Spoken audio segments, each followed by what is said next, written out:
Dankie dat ons net kan weet dat U is die een wat vir ons 'n weg oopmaak. U is 'n wonderwerker. U is 'n almagtige God. Here, ons loof U, ons prys U, ons eer U vandag daarvoor. En ons kom bid en vra, Here, dat U met ons elkeen sal kom spreek. En Here, dat hierdie diens vir ons elkeen tot groot seën sal wees in Jesus se wonderlike en heilige naam. Amen. Nou ja, vanoggend wil ek met julle begin gesels rondom hierdie volgende paar weke die krag om te kan verander. Ek weet ons het eintlik begin met die boek van Rigters, maar na Paasnaweek, na Hemelvaart het ek gevoel dis vir my baie belangrik dat ons op hierdie onderwerp moet begin fokus en dat ons net 'n bietjie tyd hier moet afstaan. En daar het nou iets gebeur. Ons het gou teruggaan. So die groot realiteit is net dat ek en jy op 'n plek kom in ons lewe dat ons sien dat ons baie keer vashou. Baie keer dan word ons so vasgehou dat ons net nie oorwinning kry en ons kan net nie vorentoe beweeg nie, ons kan net nie aangaan in ons lewe nie en dan sukkel ons baie keer en dan haak ons so vas dat ek en jy baie keer mismoedig word. Ons word baie keer kwaad, ons word baie keer frustreerd want ek en jy kom net nie in oorwinning nie. Ek en jy kom net nie op 'n plek dat ons hierdie goed in ons lewens kan oorkom of kan vrykom of dat ek en jy kan vas staan en ek en jy die krag van God nodig. En wat baie keer nog meer 'n realiteit maak is, en Dominee Leon Jubber het so mooi gesê, hy sê dat al het Jesus opgevaar hemel toe, is hy nie van jou af weg nie, hy's nog meer teenwoordig en in jou lewe, en hy's nog meer aan werk in jou lewe as ooit tevore. Maar baie mense sien dit as, hy het opgevaar hemel toe, Jesus is weg en ek is alleen, en ek het nie die krag nie, ek het nie die autoriteit nie, ek het nie die vermoë om in oorwinning te kom in my eie lewe nie. En daarom is dit so belangrik dat ek en jy op 'n plek moet kom in ons lewe, wat ons moet besef dat ek en jy nie uit ons eie wilskrag uit kan verander nie, maar slegs deur die krag en die autoriteit van God kan verander. En dis hoekom dit so belangrik is dat ons God moet toelaat om te werk in ons lewe. Baie keer sal mense sê, weet jy wat, ja, ek moet my eie werk doen en ek moet verander en ek moet 'n beter mens word en ek moet meer bid en ek moet meer Bybel lees, maar ja, dit is deel van jou verantwoordelikheid, maar dit is eintlik 'n uitvloeisel van dit wat God reeds in jou lewe kom doen het.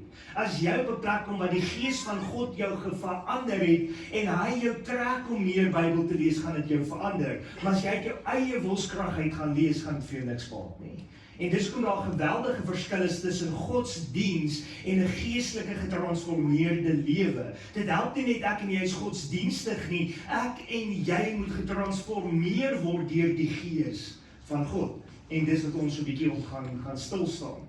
So ek wil jy moet baie duidelik verstaan dat Jesus het opgevaar hemel toe, maar dit beteken nie hy is weg nie. Dit beteken nie jy is alleen nie. Dit beteken nie dat hy jou gelos het nie. Inteendeel het hy sy Heilige Gees gestuur om in jou lewe te kom werk. Die Griekse woordjie is parakletos. Hy het die parakletos, die vertrooster, die Heilige Gees gestuur en die Heilige Gees is alomteenwoordig en hy is besig om te werk in elkeen van ons lewens. Met ander woorde, daar waar jy is, in die omstandighede waar jy is God teenwoordig en besig om te werk.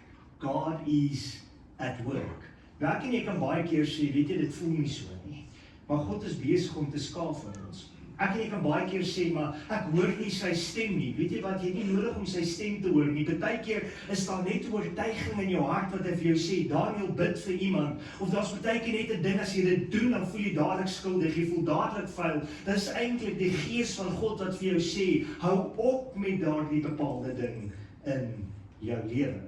Nou Johannes 14 vers 16 sê, en ek sal die Vader bid, en hy sal julle 'n ander trooster gee om julle te bly tot in ewigheid. Hierdie is voor Hemelvaart, wat hy al reeds vir hulle kom sê het en voorberei het gesê, Jesus Christus gaan weg van julle af. Maar die Vader gaan iemand anders in sy plek stuur, die Heilige Gees. Nou, wat dit vir my amazing maak, is juist die feit dat hy nie gekom het en gesê het, hier's die mensdom oorgegee vir sy eie heil nie, hier's die mensdom oorgegee om te val nie, hier's die mensdom oorgegee om alleen te sukkel nie. Nee, hy het gekom in sy autoriteit en in sy mag, hy het die dood oorwin, hy het sonde oorwin aan die kruis, en hy het vir ons kom sê, hy gaan vir ons iets gee wat baie sterker is, baie meer teenwoordig kan wees, baie meer in werking kan wees in jou lewe as enigiets anders, en dit is die Heilige Gees. En dis eintlik amazing. En ons weet volgende week kyk ons spesifiek na die uitstorting van die Heilige Gees en wat dit vir jou en my beteken. Maar ek en jy sit vandag in ons lewe en ons dink by onsself, maar elke geleentheid wat ek kry, moet ek skinder. Elke geleentheid wat ek kry, moet ek 'n leuen vertel. Elke geleentheid wat ek kry, moet ek afbreek saai van iemand. Elke geleentheid wat ek het, moet ek iets doen wat ek vir die Here gegee het, maar ek bly vasgevang en ek bly sukkel en ek bly stoei. Maar hier's die groot probleem. Die meerderheid van die mense kom na die Here toe en sê, Here, hier is dit, maar as ek uit die kerk uitgaan of uit my kamer uitgaan, dan gryp ek hierdie ding en sê, kom gou weer saam met my. Hier's my probleem, kom ek sê dit gou weer my sak. Laat ek dit net gou dra, want nou maak iemand my kwaad by die werk, dan kan ek daarom nog 'n vloekwoordjie sê. Dis die realiteit van die lewe. Maar as die Here kom en jou verander het, dan beteken dit dat ek en jy moet daai ding eenkant sit en sê, I'm done. Ek is klaar met dit. Maar die realiteit is, ons dink ons moet dit doen uit ons krag uit. En het jy geweet, as jy uit jou eie krag uit moet ophou om te rook, it's not gonna happen. As jy uit jou eie krag uit sê, ek moet alkoholisme oorwin, it's not gonna happen. As jy uit jou eie krag en vermoë uit moet sê, ek gaan ophou om te vloek, dit gaan nie gebeur nie. As jy uit jou eie krag uit moet ophou om te skinder, it's not gonna happen. Want jy het die Gees van God nodig. Meerderheid van die mense sê, ek gaan dit doen, ek het 'n wilskrag, maar guess what, jy kan dit dalk vir 2-3 maande reg kry. Maar die eerste ding is jou duim raak slaan, wat gaan uit jou mond uitkom? Dit wat in die hart is.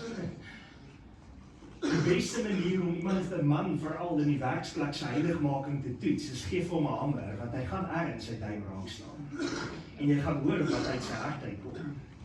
Ek dink 'n vrou kan nie dalk weer toets as jy haar resep vir 'n bietjie die mekaar krap en daai koek kom 'n flop uit wat sy bak, of whatever the case might be. Wat kom uit jou hart as die lewe begin byt? Want dis die goed wat ek en jy probeer neer lê, maar ons kry dit nie reg nie. Want hoekom nie? Ek en jy wil dit uit ons krag los en ons het God se krag nodig. Leon die Berg het vir ons 'n baie goeie illustrasie verduidelik met die volheid van God en hy het gesê dat toe hy op skool was het hy by hierdie silo gekom en hulle het in die skool, hy en sy beste vriend, ek kan nie sy naam onthou nie, maar hulle was lekker stoute mannetjies gewees en hulle het heel agter in die ry gestaan en toe hulle uiteindelik heel bo in die silo kom, toe staan hulle daarbo en hulle sien hierdie ding is vol milies en sy vriend sê vir hom, kom ons spring oor en hy sê, Jesus, dis 'n goeie plan en hulle wil oorspring en die oomblik toe hulle wil oorspring in hierdie milies en toe sê die juffrou vir hulle, julle twee manne, julle gaan nie hier oorspring nie. En hy sê, hierdie silo was vol met milies gewees, tot op die merk bo. En hierdie twee manne raak honger deur hierdie dag. En hulle wil kos hê, en dan krap hulle die hele tyd en sê, Choma, het jy regtig nie jou kosblik gepak? Het jy regtig nie vir jou kos saamgebring nie? En dan antwoord hulle mekaar en sê nee. En op 'n stadium kom hulle daar by 'n plek en hulle sien net daar so 'n pyp wat die milies deurval en deurhardloop. En hierdie ou druk so 'n koppie daarin en hy skep milies en hy gee van hierdie kinders so 'n handjie vol en hulle proe en hulle eet en hierdie twee manne is te dankbaar want hier kry hulle kos. En die juffrou kom daar by hulle en sê vir die meneer, jy kan nie vir hierdie twee manne gee, hulle sal hierdie silo leeg eet. En daai man antwoord en sê, dis onmoontlik. Jy kan nog klomp van hierdie blou kindertjies saambring, hulle skoolklere was blou. Jy kan nog hordes van hulle bring, hulle sal nie hierdie silo's kan opeet nie, hy's vol. En dis die volheid van God. Ek en jy kan daar kom staan en ons kan aan daai koppie uit 'n handjie vol skep en sê ek het 14 of 15 milies en ek is gelukkig. Of jy kan daar kom en jy kan sê ek wil my vergryp aan die Here en ek wil elke sak en elke deel vir my vol maak want ek kan nie sonder hom leef nie. Leon sê dat hy en sy vriend het daar uitgestap daai dag. Elke sak was vol geprop met milies. Hier uit sy hemdsak uit, sy moue, enige plek wat hy milies kon indruk, was daar milies gewees en die man het homself gate uitgeniet met die milies. Nou ek sal nie die milies so baie geniet nie, want ek hou nie van milies nie, en ek gaan nie sê hoekom nie, want dan gaan ek sy preek verwoes. Maar die groot realiteit is net, dat jy kan 'n keuse maak soos hulle. En sê, gaan ek uit die volheid van die Here uit, my vergryp aan God en volmaak met die Here en sê, ek kan nie genoeg kry nie, dat ek meer met die woord wil spandeer, dat ek meer tyd wil spandeer, dat die woord van God vir my so kragtig, so lewend is, dat ek elke dag sê, ek kan nie net 14 versies eet nie, ek moet hoofstukke opeet, ek moet boeke opeet, ek moet deel van my lewe maak, want dis wat dit beteken om in die volheid van God te wandel. Maar die mensdom vandag, as jy daarna kyk, is skrikwekkend, want die mensdom het gewoond geraak om te sê, gee my net 14 mieliekorreltjies en dis genoeg. En dis nie genoeg nie. Ons gesels hierdie week bietjie as predikante saam en in die vergadering sê Dr. Shawn Mellers vir ons, in Groblersdal bly daar 30,000 mense. As jy al die kerke, al die denominasies vat en jy maak hulle vol, het hulle sitplek vir slegs 3,000 mense. Dit beteken dis 10% van die dorp. En hier's wat skrikwekkend maak. Daai kerke het elkeen omtrent 100 mense in. Daar sit nie 3,000 mense in daai kerke nie. So wat is die natuur van die mens vandag? Geef my net 'n handjievol, ek's okay. Volgende selgroepie, geef my net weer 'n handjievol, ek's okay, ek kan weer aangaan. Geef my net gou weer 'n handjievol, ek's okay. Maar ons gryp ons nie aan die volheid van God nie. Hoekom leef die mensdom in soveel sonde en boosheid en kettings en bindings? Want hulle kom nie uit by die woord van God nie. Jy sien, ek en jy het nodig om verander te word deur die krag van God se woord. Maar wat maak ons met die woord? Ons sit hom neer. Ons plaas hom eenkant. Ons lees nie uit hom uit nie. Ons bid nie meer nie. Ons is gesinne kom nie meer saam om stilte tyd te hou uit God se woord uit nie. Dis makliker om voor die TV te lê. Dis lekkerder om op Facebook, YouTube, Twitter en al hierdie Instagrams en weet nie wat so goed alles deesdae te wees nie. En dan sit ons so dat ons so ver van mekaar af leef en dat as mense praat oor die woord van God, dan sê ons, ek wonder waar staan dit, kom ons WhatsApp gou die dominee, hy sal weet. Die dominee is enigste wat sy Bybel moet lees nie. Het jy geweet hoeveel statistiek het al bewys dat predikante baie keer net die woord van God lees om 'n preek voor te berei? Dis skrikwekkend. Hoeveel mense, predikante insluitend, het 'n passie en 'n honger na die volheid van God om nog tyd met God se woord te spandeer? Ek luister nou eendag 'n boodskap van Craig Rochelle van 'n Life Church en hulle het hierdie YouVersion Bible app gemaak wat almal so op die fone gebruik. Fantastiese Bible app. En hy sê dat hy aan die begin van sy bediening, seker die eerste 10 jaar lank, het hy Bybel gelees vir preke, nie Bybel gelees vir sy eie geestelike groei nie. En hy sê, wat het gebeur? Hy was leeg. Hy was stikkend. Hy was so geïrriteerd, so vinnig kwaad, so vinnig om mense sleg te sê, so vinnig om 'n kinderstorie aan te dra, so vinnig om negatiewe dinge te doen. Hoekom? Want hy het gelees en geleef om predikant te wees en nie om 'n kind van God te wees nie. Leef jy om 'n kind van God te wees? Romeine 7 vers 19. Want die goeie wat ek wil doen, doen ek nie, maar die kwaad wat ek nie wil nie, dit doen ek. Hierdie is Paulus. Luister mooi. Hierdie is een van die wat die Here die meeste vervolg het in die Bybel.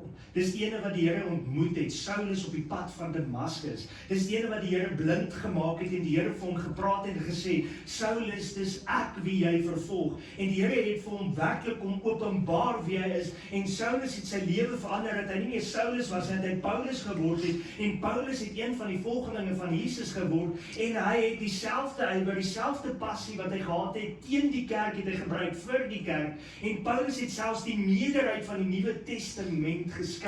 En hier kom Paulus en hy kom sê self, dit wat hy wil doen, doen hy nie. Maar dit wat hy nie wil doen nie, dit doen hy. Met ander woorde, Paulus het verstaan die stryd wat ek en jy het. Hy het verstaan die seer wat ek en jy het. Hy het verstaan hierdie hele dilemma van waar die mensdom in sukkel en in stoei en net nie op 'n plek kan kom van oorwinning nie. Hy kom op 'n menslike hart en erken en sê, ek kan myself nie verander nie. Ek wil, ek probeer en ek sit alles in, maar ek kry dit net nie reg nie. Hoeveel van ons ken daai gevoel? Ek wil reg lewe. Ek wil verander. Ek wil nader aan God leef, maar ek val weer terug. Ek kry dit net nie reg nie.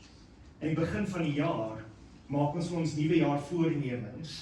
En dit is nogal interessant. Ons gemaak al hierdie doelwitte en ons skryf dit neer en sê, hierdie jaar gaan ek die Bybel lees, hierdie jaar gaan ek meer bid, hierdie jaar gaan ek gesonder eet, hierdie jaar gaan ek begin gym, hierdie jaar gaan ek meer fietsry, hierdie jaar gaan ek dit en dit en dit en dit en dit alles begin doen. En dit hou gewoonlik van die 1ste van Januarie tot omtrent die 20ste van Januarie. En daarna is dit verby. En dis eintlik die realiteit. En dis nie net ek wat dit doen nie, daar's baie mense wat dit doen. Ons het al hierdie mooi ideale, maar bly ons daarby? Nee. Ons het God se krag nodig om ons te help. Paulus wys ons die probleem. Die mens kan homself nie verander deur sy eie krag nie. Ons probeer dikwels harder, ons probeer meer dissipline hê, onsself regryk, skuldgevoel gebruik om te verander, maar die Christen lewe werk nie deur menslike wilskrag nie, alleen nie. Jy sien, ek en jy kan soveel keer op 'n plek kom en sê, ek gaan dit regkry, ek gaan verander, ek gaan so 'n goeie mens word. It's impossible. But with the grace of God, it is possible. Maar dit kom na 'n plek om na God toe te stap. Ons het God nodig. Paulus roep uit die antwoord in vers 24. Ek ellendige mens, wie sal my verlos van die liggaam van hierdie dood? Luister mooi, hoeveel keer het jy al uitgeroep, wie gaan my verlos? Wie gaan my die oorwinning gee? Wie gaan my help om klaar te kry met hierdie ding? Wie gaan vir my totale bevryding gee? Wie sal my verlos van hierdie ellendige vleeslike liggaam van die mens? En ons praat van die vlees, want hoekom? Want dis die vleeslike begeertes, die dinge wat ek en jy na kyk, die dinge wat ek en jy na smag, die dinge wat ons dryf in die lewe. Wie sal my verlos van hierdie dinge? Die antwoord in vers 25. Ek dank God deur Jesus Christus, ons Here. Met ander woorde, daar's net een wat my sal verlos. Dis nie Daniel nie, nie goeie werke nie, nie om meer tiendes te gee nie, nie om meer betrokke te wees by die kerk nie, nie om sondagskool te gee nie, niks van hierdie werke sal my ooit kan red nie, slegs Jesus Christus kan my lewe verander. Ons kyk verder, Romeine hoofstuk 8. Daar is dan nou geen veroordeling vir die wat in Christus Jesus is nie, vir die wat nie na die vlees wandel nie, maar na die Gees. Met ander woorde, hy praat van 'n geestelike transformasie wat binne die mens se lewe plaasgevind het, waar hy kom uitroep om te sê, dis nie deur jou krag nie, dis nie deur jou insettinge, dis deur die genade van God, dat hy jou kom verander het, en nou het jy nie meer vleeslike begeerte nie, maar 'n geestelike begeerte, en jou lewe verander. Want die wat van die gees van die lewe in Christus Jesus het, my vrygemaak van die wet van die sonde en die dood. Wie het my kom verlos van hierdie ellendige mens? Jesus. Wat het my die oorwinning kom gee? Jesus. Want God het, wat vir die wet onmoontlik was, omdat dit kragteloos was deur die vlees, deur sy eie seun in die gelykheid van die sondige vlees te stuur, en dit ter wille van die sonde veroordeel in die vlees. So dit reg van die wet vervul kon word, is ons wat nie na die vlees wandel nie, maar na die Gees. Hierdie hele stuk, Romeine hoofstuk 7, hoofstuk 8, praat duidelik met jou en my, hoe God kom en sê, hy verander ons lewe, hy het 'n inspraak in ons lewe, hy is die een wat werk. Nou guess what, as hy die een is wat werk, dan beteken dit, al het hy opgevaar hemel toe, is hy nog steeds nie klaar met jou nie. Hy werk in jou lewe. Ons kyk verder. Godsdienst gaan jy nie verander nie, maar geestelike transformasie. Om kerk toe te gaan, red jou nie. Om 'n verhouding met God te hê, gaan jou red. Baie mense sê, ek gaan kerk toe en dis lekker by die kerk en ek lees Bybel en ek kry my 14 stukkies mielies en ek's alright. Maar guess what, it's not gonna last. Jy het nie net 14 stukkies mielies elke week nodig nie. Jy het 'n daaglikse verhouding met God nodig. Hoe is dit in jou hart? God sê nie, maak jouself reg nie. Hy sê, kom na my toe en ek sal jou verander. God roep uit na elkeen van ons. As jy sukkel met 'n ding, as jy vasgevang is met 'n ding, dan sê hy, moenie aanhou probeer nie, moenie vir jouself die hele tyd sê, ek gaan dit wen en ek gaan dit los en ek is klaar nie, kom na die Here toe en gee dit vir hom en hy sal jou lewe verander. Craig Rochelle het gesê, the power to change is spiritual. En dis presies, die krag wat ek en jy nodig het om te verander in ons lewe, is 'n geestelike krag. Dis nie 'n vleeslike krag nie, dis nie 'n wilskrag nie, dis nie 'n besluit wat ek neem om te sê, ek gaan dit nou doen nie, dis 'n krag in jou wat sterker is as enigiets anders. Dis die dinamoeskrag van God wat jou in staat stel om oorwinning te kan kry oor sonde en pyn en smarte. As jy wil verander, hou op om alles uit jou eie krag te doen. Dis 'n moeilike een, want dis maklik om te sê ek kan op my eie vermoë staan maak. Dis maklik om te sê ek sal dit of dit doen, en baie keer dan besef jy kan nie hierdie ding doen nie. Nou ek het so in hierdie week wat verby is gespook daar by die huis met 'n kragboks en 'n situasie wat ek daar het, dat ek net nie hierdie ding se fout kry nie. En ek spook en ek stoei en ek probeer hierdie ding bepaal, waar is hierdie fout? En later gaan sit ek net en ek gaan bid en ek sê, Here, ek kry nie hierdie fout nie. Ek dink ek verstaan presies waar hy moet wees, maar hierdie ding maak net nie vir my sin nie. En ek sê vir hom, Here, ek kan dit nie doen nie, maar jy kan vir my so wys, wat is hierdie ding se fout? Volgende oggend het ek opgestaan en ek het gesê ek moet dit en dit en dit en dit gaan probeer en ek sal 'n vergadering toe 2:00 die middag se terug by die huis na die vergadering en ek sê nou gaan ek gaan sit en hierdie ding uitsort. En guess what? Toe ek daai gaan doen, soos wat die Here vir my deur die aand op my hart kom lê, is die probleem net so opgelos. Hoekom? Want ek het in God se krag probeer. Hoeveel keer, Johan het al getuig daarvan, dan bid hy en sê, Here, kry net hierdie bout los, en ek sukkel, ek kry hom nie los, het al 2 dae gesukkel, en all of a sudden, toep is hy net uit. Dis God wat werk. Jy kan hom vra vir 'n klein ding in jou lewe. Hy bring vir jou die oorwinning. Jy het geestelike transformasie nodig. Jy het God se teenwoordigheid nodig. Jy het die Heilige Gees nodig. Jy het God se oorwinning nodig in jou lewe. Jy het hom elke dag van jou lewe, in elke aspek nodig. Jy kan nie sonder hom leef nie. Sagaria 4:6 sê, nie deur krag of deur geweld nie, maar deur my gees, sê die Here van die leerskare. Ek en jy kan krag insit, ons kan 'n ding stukker slaan partykeer. It's not gonna help. Jy gaan nêrens kom, jy gaan hom moet vervang. Jy gaan baie keer 'n ding probeer in jou eie lewe, stoei en regkry en sê ek is klaar met dit, maar as jy nie verhouding het met God nie, gaan dit jou niks bring nie. Jy het nodig dat die Gees jou lewe verander. Dit sê die Here van die leerskare. Die volheid van God beteken dat alles wat ons nodig het, in hom gevind word. Hy is ons krag wanneer ons swak is. Wanneer jy op daai plek kom en sê, Here, ek kan nie meer, Here, ek het nie krag nie, Here, ek kan nie meer opstaan, Here, my hart is stik en die verlange is te veel, Here, wat dit ook al mag wees, ek kan nie meer nie, dan kom die Here en sê, hy is die krag in jou swakheid. Ons vrede wanneer ons bang is. Hoeveel keer is ons bang, hoeveel keer is ons onseker, hoeveel keer is ons angstig, en dan sê ons, ek kan nie 'n besluit maak nie, ek kan nie hierdie ding doen, en kom die Here en hy kom sê, hy is die vrede wanneer ons bang is. Ons genade wanneer ons misluk. Ek self het al baie keer in my lewe misluk. Baie keer het ek al geval, baie keer het ek ondroog gemaak, baie keer het ek al in die as gaan lê en gesê, Here, ek is 'n gemors, ek is 'n failure, en kom die Here en sê, jy is tot alles in staat, die Christus wat jou die krag gee. Jy is nie so groot gemors nie, Daniel. Jy moet net kom in my krag en in my autoriteit. Ons oorwinning wanneer ons vasgevang voel.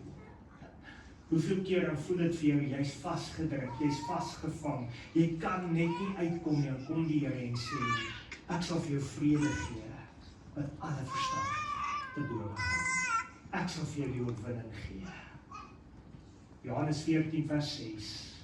Jesus sê, ek is die weg, die waarheid en die lewe. Niemand kom na die Vader, behalwe deur hom nie. En as jy na hierdie gedeelte kyk, dan sê hy eintlik in hierdie een vers vir jou al klaar 'n preek op sy eie, want hy kom sê vir jou, hy is die waarheid, hy is die lewe, hy is die weg. Niemand kan na die Vader kom, behalwe deur hom nie. So hy wys jou nie net 'n beter lewe nie, hy is vir jou die lewe. Is dit nie amazing nie? Hy is ons verlossing, hy is ons hoop, hy is ons vrede, hy is ons genoeg. Ek en jy kan baie keer sê, ek voel stikkend, ek voel depressief. Hy is ons vreugde, hy is ons blydskap, hy is ons oorwinning, hy is ons krag, hy is jou alles. Sy genade is vir jou genoeg. Hierdie laat my net weer vandag besef. Dit maak nie saak wat ons kort kom nie, maak nie saak waar daai leemte in ons lewe is nie, maak nie saak waar daai pyn is nie, maak nie saak waar daai plek is wat ons voel, ek moet hom net kom volmaak. Die Here kom en hy roep uit en sê, ek is alles vir jou. Dis meer as genoeg. Wanneer die Heilige Gees werk, gebeur daar iets bonatuurliks. 'n Hart verander. Baie keer sal mense vir my sê, weet jy wat, ek het al jare gebid vir hierdie ou om sy drank te los, ek het al jare gebid vir hierdie ou om sy lewe te kom verander, maar weet jy wat, as die Gees van God hom weet gekry het, sal sy lewe verander, is 'n feit. Ons moet net op God vertrou. Nie uit ons krag uit moet ons hom verander nie, plaas hom in God se krag. 'n Lewe verander. As die Heilige Gees jou gekry het, verander hy nie net jou hart nie, hy verander jou lewe totaal. Dit wat jy was en wat jy nou is nie meer dieselfde nie. Ek onthou die oomblik ek my hart vir die Here gegee het, ek was in die groep van skoolkinders wat elke tweede woord 'n vloekwoord was. Dit was verskriklike taal geweest. En toe ek my hart vir die Here gegee het, ek opgehou dadelik, ek het geen vloekwoord meer gesê nie, want my vriende dit agtergekom het, en elke keer as hulle gevloek het, het hulle na my gekyk en gesê, Askies, sorry. En dis nie omdat ek 'n dominee is, want daai tyd was ek nie 'n dominee nie. Dis God wat jou verander. 'n Mens begin anders dink. Het jy al agtergekom dat die oomblik wat die Gees van God in jou begin werk, dan ja, jy's nog bekommerd oor finansies, ja, jy's nog bekommerd oor die huishouding, maar daar's 'n passie en 'n begeerte in jou hart om 'n siel na Jesus toe te lei. Daar's 'n begeerte in jou hart om vir iemand te kan getuig van hoe goed God is. Daar's 'n ander ding in jou wakker geword, wat jy net wil vir almal deel en sê, kyk hoe groot is God. It's amazing. 'n Mens dink anders. Jy leef anders. Jy's nie weer dieselfde nie. Jy het anders lief. Die wêreld se liefde is 'n erotiese liefde. Vandag sal meisies en ouens mekaar sê, oeg, ek is so lief vir jou, oeg, hy het my hand gevat in die fliek, en oeg, dit is so amazing is liefde. Dis nie liefde nie, dis butterfly effect, dis being in love. En hulle sê, when you're in love, your IQ drops 50% and you do stupid things. Dis hoekom meisies deesdae swanger word, buiteeglik, want dis liefde, maar dis nie liefde nie. Jesus is liefde, en hy het sy lewe vir jou en my gegee. As 'n ou lief is vir 'n meisie, dan sal hy bereid wees om te wag tot die dag wat hy met haar getroud is. That's love. Daar's so baie wat hy kan doen. Daar's so baie wat hy kan kom staan maak. Die groot realiteit is nie dat God wil jou en my verander. Gaan ons hom toelaat om ons te verander. Dis nie deur werke nie. Ons doen nie die werk omdat ons doen die werk omdat ons reeds verander is. Ons doen nie die werk omdat ons gered wil word nie. En baie keer sal mense sê, ja, ek is betrokke by die kerk en ek doen al hierdie goed dat die Here my moet raak sien. Nou wys. As jy 'n kind van God is en die Here jou lewe verander het, dan doen jy die werke want hy het jou reeds verander en jy het 'n begeerte om vir hom 'n verskil te maak. That's something different. Maar om dit te doen om gesien te word, om dit te doen om gered te word, it's not gonna save you. Jy kan die grootste dominee wees in Suid-Afrika, met die meeste lidmate in die wêreld, in jou kerk. Jy kan die grootste kind van God wees in almal se oë en jy kan totaal verlore wees. Hoekom? Want as jy nie 'n verhouding met God het nie, baat dit jou niks. Die vyand, sê die woord, glo. Die engele en die demone wat geval het, glo en sidder. Hulle ken God. Jy hoef nie gered te wees om God te ken nie. Maar jy moet jou hart vir hom gee, dat hy jou lewe kan transformeer. Die groot vraag is, leef ons nog uit ons eie vermoë, of leef ons uit die volheid van God? En hier is 'n diep vraag. As jy in jou eie vermoë is, dan beteken dit jy staan by daai silo, en jy vat die koppie en jy skep daai 14 pitte mielies uit, en jy sê, ek het genoeg vir vandag, ek is okay. Maar die een wat in die volheid van die Here is, gaan my silo vat en sê, Here, I want all of it. Want dis U, ek wil alles van U hê. Ek kan nie genoeg van U kry nie. Ek wil meer bid, ek wil meer hê, ek wil meer verander word. En die ene wat op daai plek is so honger vir die woord van God, dat hy elke dag Bybel lees, elke dag bid, as hy nie Bybel gelees het nie, en hy gaan aan met sy dag, is hy leeg en hy voel daar's fout. Hoekom? Want hy leef nie in die volheid van God nie. En ek kom dadelik agter, iets is mis en iets is fout in my lewe, en ek keer terug na God toe en sê, Here, help my. Here, vergewe my. Dit is so maklik vandag dat ons opstaan en sê, o Gats, ek is laat, ek het verslaap, ek moet gou hardloop, ek moet al hierdie goede doen, ek gaan nie nou by hierdie dinge uitkom nie. Of as jy in Suid-Afrika leef, dan gaan mense vinnig vir jou sê, weet jy wat, ek kan nie meer by selgroep uitkom nie, ek kan nie meer by bidure uitkom nie, ek kan nie meer by 'n kerkdiens uitkom nie, want die krag is af, ek wil nie my hare blou hyf nie. Guess what, die Here gaan nie vir jou wag om jou hare te blou hyf nie, as hy kom haal jy soos wat jy is. So wat maak dit saak of jou hare geblou hyf is? Wat maak dit saak of jou naels gedoen is? God gee nie om daaroor nie. Hy kom haal jou soos wat jy is, en daarom kan jy soos wat jy is in die volheid van God leef. Dis al wat hy wil hê. Leef in die volheid van God. Donderdag aand het ons gesê, het ek afgesluit toe Leon klaar was met die woorde, vergryp jouself in die volheid van God. Want dis vir my asof jy kan net nog en nog en nog. En dan is dit soos daar 'n lied sê, ek dink daar die woord daar sê, meer omtrent Jesus of iets wil ek wees. Meer van sy reddingsgenade. Meer. Wil jy meer wees? Wil jy meer verander word? Wil jy meer getransformeer word? Dan is dit tyd dat ek en jy moet sê, Here, ek is nie meer gelukkig met net 14 kolletjies nie. Ek soek nog. Met ander woorde, Here, dis tyd dat ek van melk af moet beweeg na vaste spys toe. Help my, verdiep my, verander my, maak my meer. Dis die plek waar jy moet kom vandag.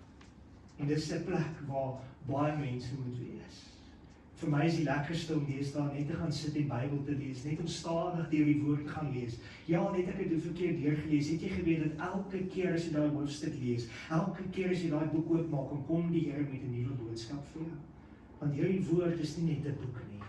Dis die lewende, kragtige woord van God. En dit is skerper as enige tweesnydende swaard, wat deurdring deur murg en been en lewens en harte kom verander. Daarom kan ek en jy nie in die Bybel eenkant sit en sê, ek lees om ons elke Sondag nie. Nee. Jy kan nie net 'n eendag 'n week Christen wees nie. God wil alles van jou hê. Elke oomblik, elke tyd wat jy kan, gee vir God. 2 weke terug, dink ek in die mannebediening, praat ons oor hierdie einste ding. En een van die manne wat kom, Anton, sê vir ons, weet jy wat? Ons is so bevoorreg. In die Bybel moes hulle kort gegaan het na 'n tempel toe, en hulle moes gaan daar hulle hande gaan doen het, en 'n offer gaan doen het, en weet jy wat alles, om in die teenwoordigheid van God te wees. Vandag kan ek en jy konstant in die volheid van God leef. Jy kan elke kort in jou werksplek kan jy bid tot eer van God, en niemand om jou weet, jy's eintlik in aanbidding nie. En ons gebruik nie die geleentheid nie. Ons bid nie elke dag nie. Ons eer nie God elke dag nie. Sê ons nog dankie vir kos op ons tafels. Sê ons nog dankie vir sy veiligheid. Het jy geweet dat as jy vanaand in die bed klim en môreoggend dat jy opstaan en jy's veilig, dan is dit eintlik 'n gawe en 'n geskenk van God af. Sê ons vir hom dankie elke dag en sê, Here, dankie dat U my bewaar. Vandag as jy 'n kar kan bekostig om te start en te ry, met hierdie lieflike petrolpryse van ons, is dit 'n gawe van God. En jy sê vir hom dankie daarvoor. So dis nie net om te sê, Here, ek wil volheid van U hê nie, maar ook in volheid wil ek vir U dankie sê. Sê vir hom dankie vir sy goedheid en sy guns. Kom ons bid saam. Ag Here, ons het die krag so nodig. Ons het die autoriteit so nodig in ons lewe. Here, ek het dit hierdie week gesien met begrafnisse en mense wat stikkend is, mense wat brandarm is, mense wat so swaar kry, En dan dink ek, Here, wat is vir die mense so belangrik? En dan dink ek, as almal net kan besef, dit gaan nie oor geld nie, dit gaan nie oor rykdom nie, dit gaan nie oor besittings nie, dit gaan nie oor huise en karre en al hierdie goed nie, dit gaan eenvoudig net oor 'n hart in verhouding met U. Dan sal ons vreugde hê, dan sal ons blydskap hê, dan sal ons werklike vreugde hê. Daarom kom bid ek en vra, Here, dat U ons elkeen sal help in die volheid van U te kan wandel. Ja, ons kan maklik sê, U het opgevaar hemel toe en nou is ons alleen. Maar Here, dis nie waar nie. U is vandag meer teenwoordig in ons, met ons en saam met ons. Dis hoekom Kolossense vir ons sê, Christ within us, the hope of glory. Ons loof U daarvoor. En ons bid en vra, Here, dat U ons elkeen sal seën, dat U ons elkeen sal versterk, dat U ons elkeen sal vashou. Dankie dat ons vandag die seën van die Here oor elkeen vir ons kan bid. En Here, dat ons kan vra dat die seën van die Here met ons sal wees, en dat ons in vrede hier vandaan sal gaan, en dat U ons sal behoed en bewaar en sal veilig hou elke oomblik van hierdie week, en dat ons besef dat dis U genade, dis 'n gawe van God wat ons ontvou, wat ons weerhou, wat ons veilig hou en wat ons dra. En daarom bid ons, Here, wees met ons, seën vir ons en bring ons weer veilig by mekaar volgende week. Met Pinkster in Jesus naam. Amen. Dankie,